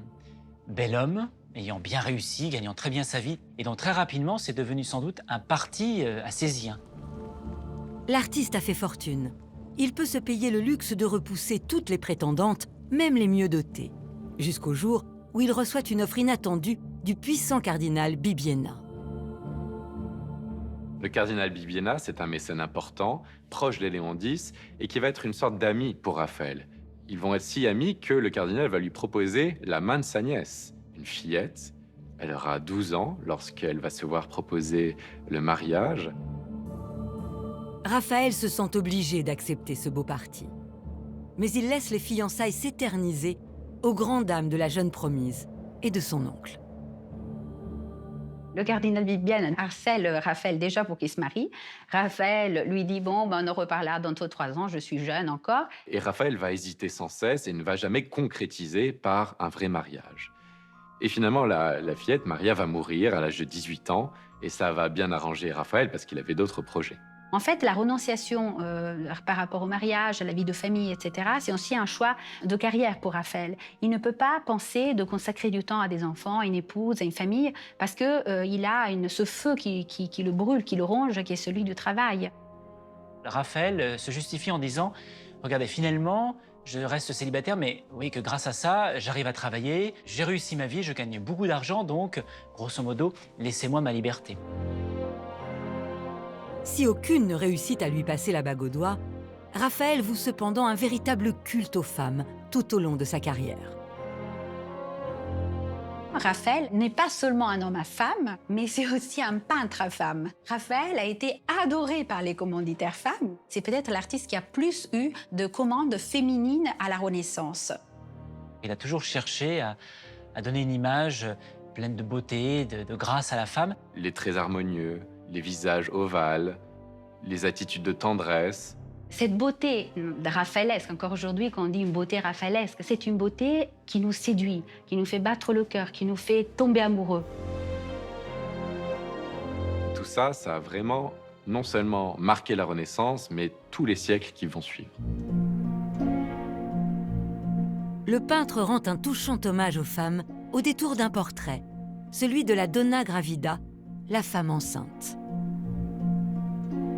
Là, nous avons un portrait très sincère, très direct d'une femme qui expose avec beaucoup de fierté son ventre. Donc, elle est heureuse de donner naissance à son enfant et de devenir mère. Mais en même temps, l'attitude des lèvres, serrée, crispée, évoque une tension intérieure, une peur. En réalité, Raphaël, par ce portrait, met sur le même plan l'homme, le guerrier qui va sur le champ de bataille, sachant qu'il va risquer sa vie, et une femme qui, quand elle va donner la vie, elle sait qu'elle va peut-être rencontrer la mort. Parmi toutes les femmes qui croisent le chemin de Raphaël, une seule lui fait vraiment perdre la tête, la mystérieuse Fornarina, sur laquelle courent bien des rumeurs. Sa trace se perd dans les sources, mais son souvenir plane encore dans le quartier de Trastevere. Une certitude, Raphaël l'aimera comme un fou et jusqu'au bout. Après la mort de Raphaël, on découvre dans son atelier un étrange tableau d'une femme dénudée. Cette œuvre fascine les amateurs d'art depuis 5 siècles. Le tableau de la Fornarina est unique. Unique par sa composition, cette femme nue qui s'adresse à vous directement. C'est une sorte d'érotisme direct qui vous saisit et qui a marqué les contemporains et qui nous marque encore. C'est une vision plus sexuelle, plus intime de la femme. C'est-à-dire que cette fois, c'est la femme dans toute sa beauté physique qui est révélée. On est face à un des grands chefs-d'œuvre de la Renaissance, avec là aussi beaucoup de signes extrêmement troublants. C'est un tableau qui présente sur l'annulaire une bague de fiançailles. Et puis surtout, il y a ce bracelet autour du bras sur lequel Raphaël a signé, Raphaël Urbinas. Raphaël ne signe pas seulement le tableau, mais c'est une déclaration de propriété. C'est l'amant qui a marqué de son sceau le bras de sa maîtresse.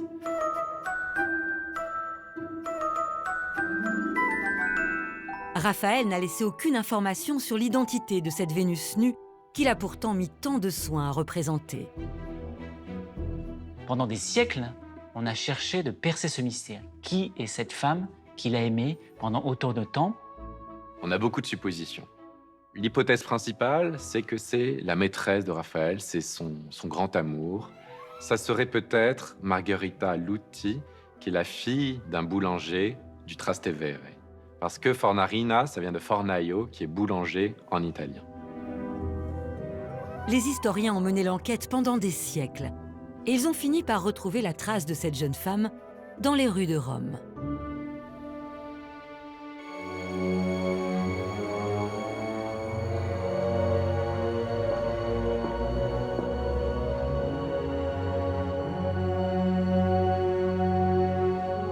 On se trouve dans les vrais jardins de la Fornarina Margherita Lutti. En ce moment-là, les quartiers de Trastevere n'étaient pas comme on peut le voir aujourd'hui. L'ambiance ici, c'était champêtre. C'est vrai parce qu'il y avait des jardins, de vignobles et il n'y avait pas de palais comme de l'autre partie du Tibre. Raphaël travaille à 2 pas d'ici, sur le chantier de la Villa Farnesina de son ami Agostino Chigi. Quotidiennement, Raffaello faisait sa promenade au bord du Tibre où tous les matins, la Fornarina allait pour se baigner.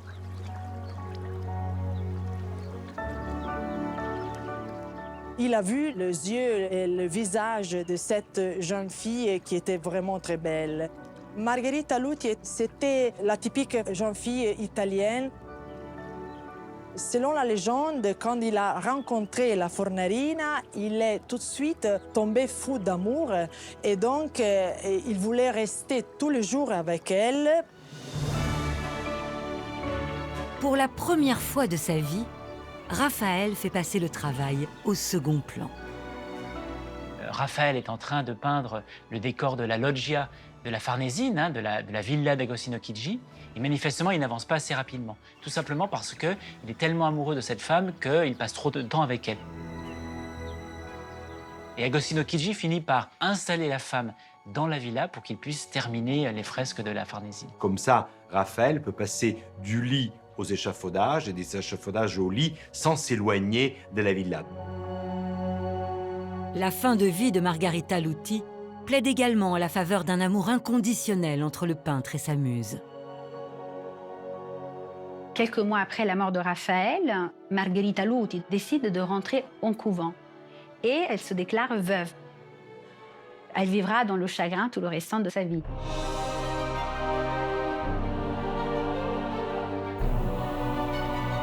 Tout au long des siècles, ça a été l'image de la muse de Raphaël, une sorte de Vénus qui s'est adressée à lui et qui lui a intimé l'ordre de représenter les femmes aussi belles qu'elles l'étaient. Et donc tous les grands artistes s'en sont inspirés, évidemment Rubens, mais ça a été aussi Ingres, ça a été même Picasso. Ça a été l'image et l'allégorie de l'inspiration artistique. 500 ans après, le visage énigmatique de la muse de Raphaël n'a sans doute pas dévoilé tous ses mystères. Mais il demeure ce tableau qui marque l'histoire de l'art pour l'éternité.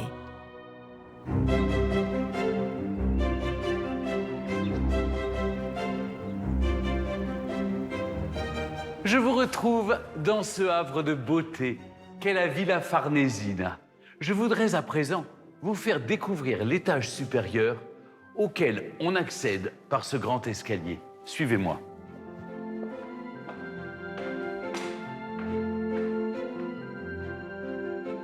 Nous voici dans la salle dite des perspectives. Elle est aménagée pour les noces d'Agostino Chigi. Les fresques donnent l'illusion de prolonger les perspectives sur l'extérieur avec les motifs du pavement qui s'étendent sur les murs. Le décor fourmille de détails intéressants pour imaginer la vie à Rome au temps de Raphaël. Regardez ces vues de la ville peintes sur les murs. Il s'agit d'un véritable document historique, car ce sont les premières peintures védutistes, c'est-à-dire de paysages urbains de Rome.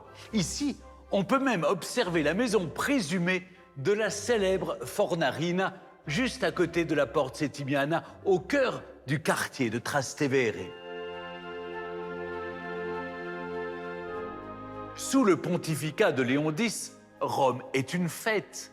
En 1518, le richissime Agostino Chigi donne ici même une série de réceptions et de banquets dantesques auxquels sont conviés le pape en personne et sans doute Raphaël.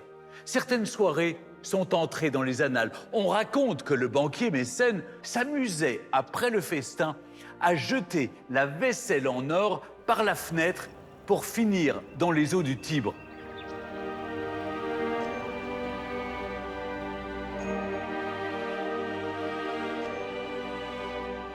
Voici un petit atelier qui permet d'imaginer comment travaillent les peintres à la Renaissance. Il y a par exemple les outils pour broyer les couleurs. Toujours en quête de perfection, Raphaël est parvenu pour la première fois, après une série d'expériences, à recréer dans son atelier le fameux bleu égyptien, première couleur artificielle de l'histoire. Raphaël a utilisé ce bleu égyptien pour peindre les yeux de la belle Galatée, mais aussi le ciel et la mer à l'arrière-plan. C'est donc un artiste au sommet de son art et de sa gloire qui s'attaque à des nouveaux chantiers pharaoniques dans ces dernières années romaines. Ce bâtisseur tourné vers l'avenir se fait même le protecteur du passé. Amoureux des vieilles pierres, Raphaël prend conscience avant tout le monde de l'intérêt de sauver le patrimoine.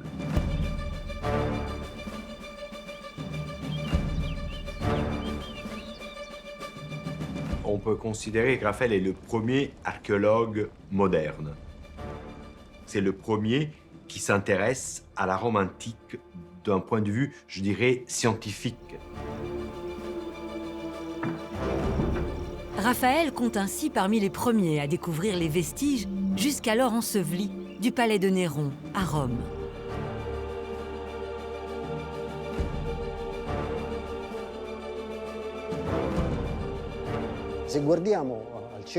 Si nous regardons au centre de la voûte, nous remarquons deux trous. Et c'est à travers l'un de ces trous que sont descendus des personnalités majeures de la Renaissance italienne, comme le Pinturicchio et par la suite Raphaël. Ces artistes se retrouvent pour la première fois dans l'histoire de la civilisation occidentale devant la peinture romaine du 1er siècle après Jésus-Christ. Et ils vont commencer à copier les décorations de ces grottes. On appellera donc cela le style grotesque. Raphaël s'inspire dans son art de tous ces trésors du passé.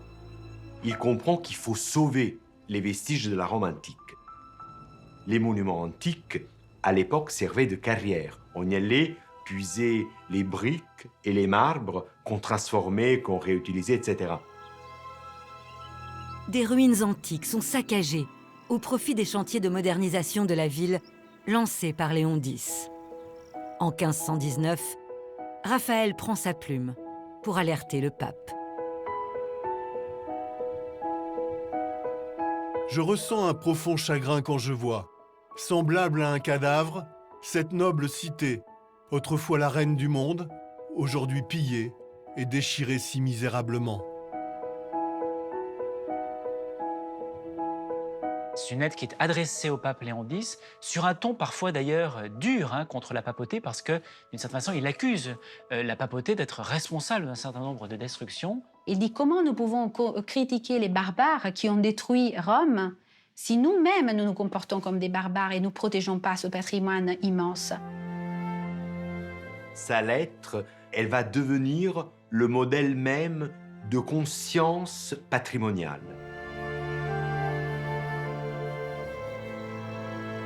Pour tenter de limiter les dégâts, le pape Léon X nomme Raphaël grand conservateur des antiquités de la ville de Rome. C'est une charge inédite et très importante parce que Raphaël devient responsable du choix des matériaux qui devaient être utilisés dans la fabrique du Vatican. On devait lui montrer tous les restes de l'Antiquité pour savoir si on devait les garder ou si on pouvait les réexploiter pour reconstruire de nouveaux bâtiments. C'est grâce à ça qu'on n'a pas démoli beaucoup de monuments dans la Rome de l'époque. Raphaël protège, mais fait aussi revivre la culture antique. Sur les collines du Monte Mario, il réalise ainsi, pour le futur pape Jules de Médicis, la Villa Madama, un hommage à l'architecture impériale.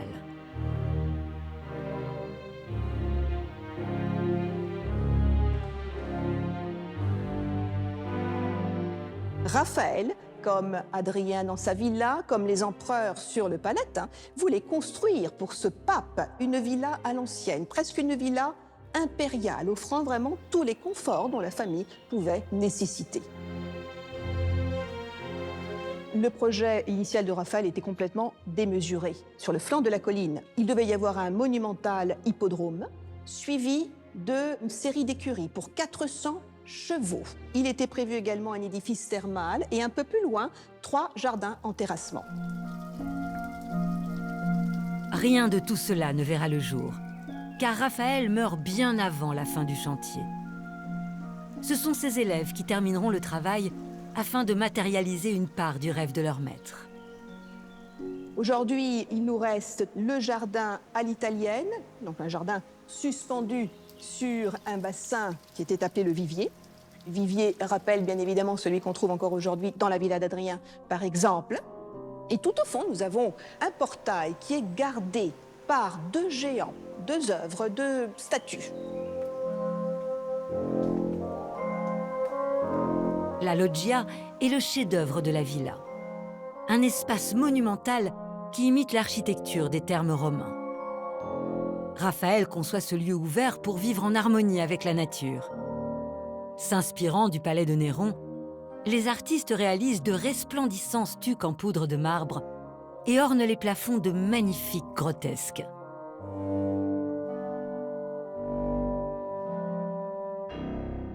C'est une peinture qui est extrêmement minutieuse et qui vient comme ça se déployer avec beaucoup de fantaisie. Nous allons trouver par exemple des personnages, des candélabres en feuilles d'acanthe, des poissons, des créatures complètement fantaisistes. Et donc Raphaël essaye là aussi de concrétiser sa passion pour l'Antiquité.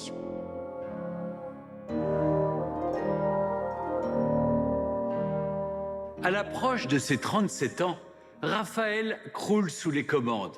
Les chefs-d'œuvre sortent de son atelier à un rythme effréné.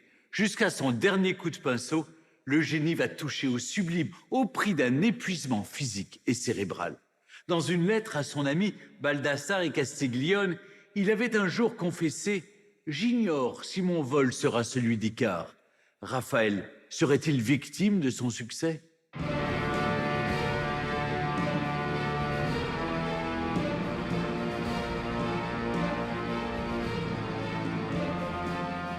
Plus Raphaël avance dans le temps à Rome, et plus, évidemment, les commandes ne cessent de s'accumuler.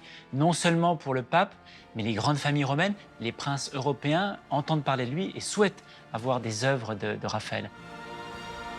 Tous rêvent d'avoir leur portrait peint par Raphaël.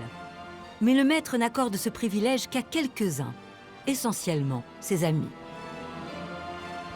Lorsque Raphaël peint des gens dont il est vraiment proche, dont il connaît la psychologie, c'est là où il va livrer le meilleur de lui-même. Et c'est là où il est capable d'ailleurs de renouveler le genre du portrait. C'est le cas avec le portrait magnifique de Bindo Altoviti, un grand banquier florentin, dont Raphaël livre une image extraordinaire, presque instantanée. Déjà, il faut dire que Bindo Altoviti était le Brad Pitt de la Renaissance. Il était magnifique. Donc, évidemment, Raphaël a un modèle qui quand même l'aide. On a l'impression d'une intimité totale avec lui, qu'il vraiment nous parle directement et surtout qu'il veut nous communiquer ses pensées intimes.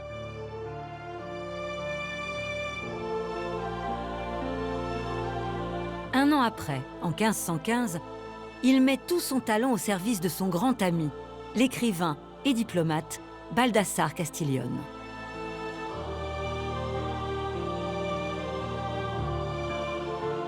Le portrait de Castiglione a toujours été considéré comme l'un des plus grands chefs-d'œuvre de la collection du musée du Louvre. Et lorsque la Joconde a été volée en 1911, le seul tableau qui était capable de remplacer cette absence, c'est le portrait de Raphaël, le portrait de Castiglione.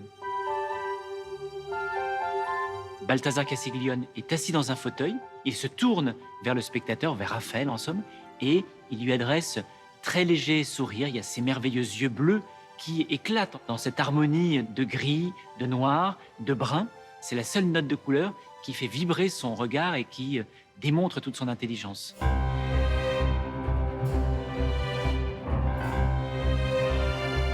Pour répondre au rythme effréné des commandes, Raphaël décide de monter un atelier qui se révélera d'une incroyable efficacité.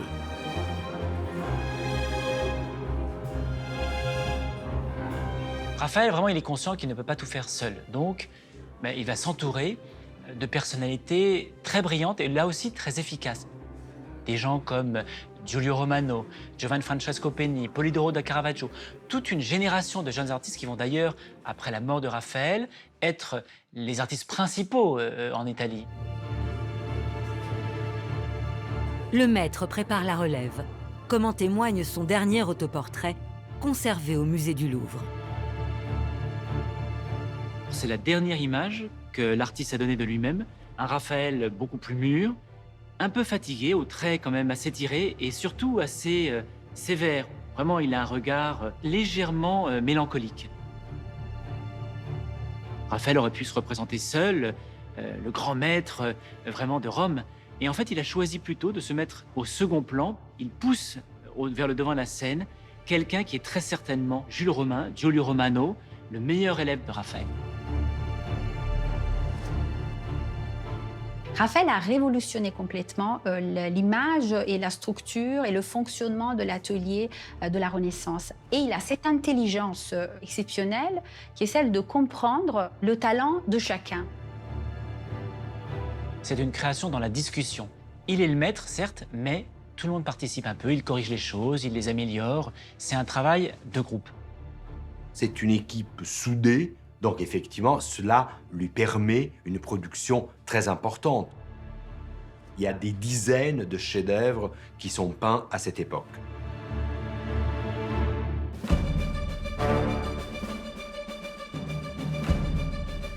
Malgré le succès, un homme continue de lui faire de l'ombre. Michel-Ange.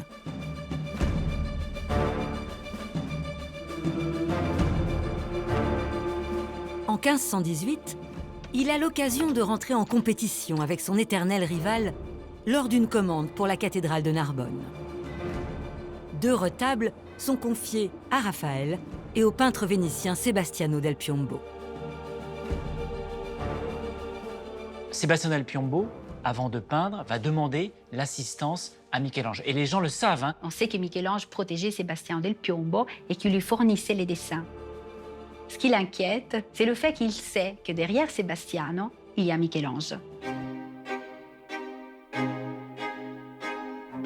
C'est donc avec l'aide de Michel-Ange que Sebastiano del Piombo réalise la résurrection de Lazare.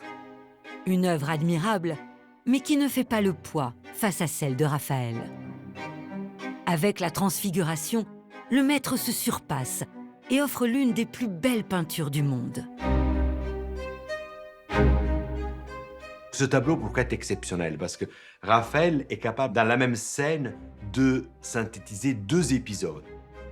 La Transfiguration, avec le Christ dans la partie supérieure, les prophètes et les apôtres, qui sont tellement éblouis par cette lumière qu'ils se couvrent les yeux parce qu'ils n'arrivent pas à regarder.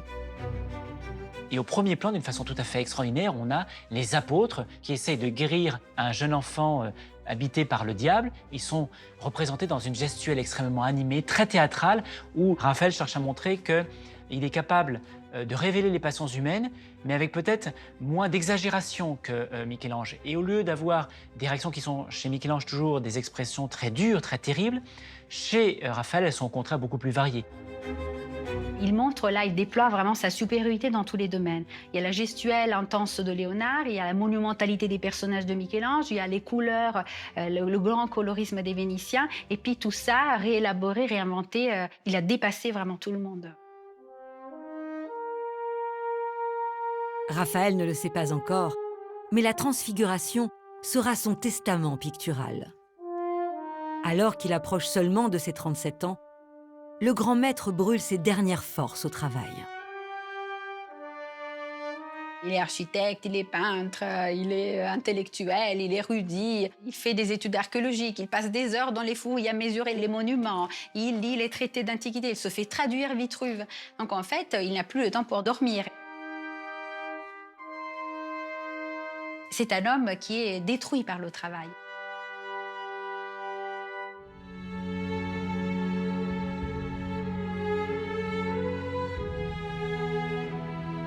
Épuisé prématurément par la tâche, éreinté par une vie amoureuse qu'on dit trop intense, Raphaël est pris d'une fièvre aussi soudaine qu'inexpliquée. Rien ne parvient à la faire tomber. Après plusieurs jours d'agonie, à bout de force, il meurt le 6 avril 1520, un vendredi saint, comme le Christ. Cette coïncidence de date a été interprétée comme un signe que Raphaël était une sorte de réincarnation quasiment christique. Jésus était le dieu de la nature, Raphaël était le dieu de la peinture. D'ailleurs, il y a même un événement qui est assez surprenant. Lorsque Jésus rend son dernier souffle, les évangiles nous racontent qu'il y a un tremblement de terre tellement violent que les rochers, les pierres se brisent. Et c'est exactement ce qui se passe au Vatican. Lorsque Raphaël meurt, le jour où il meurt, il y a un tremblement de terre au Vatican. Dans le palais du Vatican se forment même des fissures. Le pape a tellement peur de ce tremblement de terre qu'il se précipite à l'autre bout de la cour du Belvédère parce qu'il est terrorisé.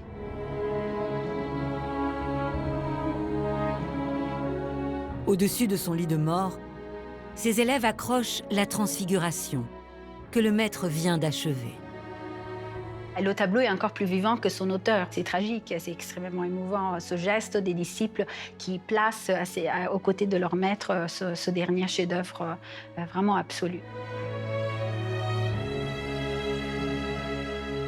Sa mort a été un choc dans toute la population romaine, un choc pour le pape, on dit qu'il a même pleuré, un choc pour tous les cardinaux, tous les commanditaires. Les gens sont conscients qu'ils ont perdu l'un des plus grands artistes pratiquement de tous les temps. Parce que plus peut-être sensuel que Michel-Ange et plus universel d'une certaine façon, plus facile à aimer que Léonard de Vinci. Donc c'est vrai que dans le trio de la Renaissance, il a toujours été considéré comme le plus important et vraiment celui qui était un très grand peintre. Raphaël, c'est la Renaissance, avec un grand R.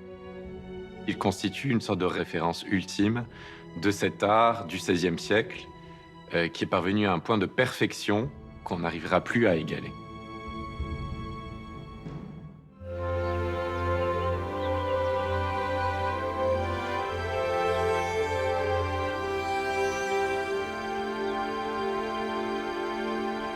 C'est dans le jardin de la Villa Farnesina que je voudrais clore cette émission.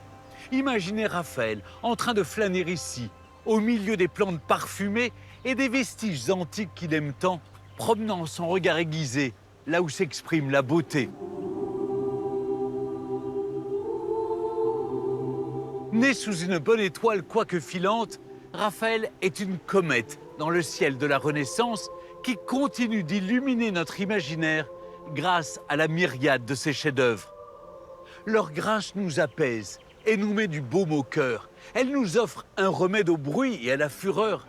Elles nous font espérer, comme l'a écrit Dostoïevski, que la beauté sauvera le monde. C'est sans doute pour cela que nous continuerons longtemps d'aimer Raphaël. Je vous remercie de votre fidélité et je vous donne rendez-vous très prochainement sur France 3 pour un nouveau numéro de Secrets d'Histoire.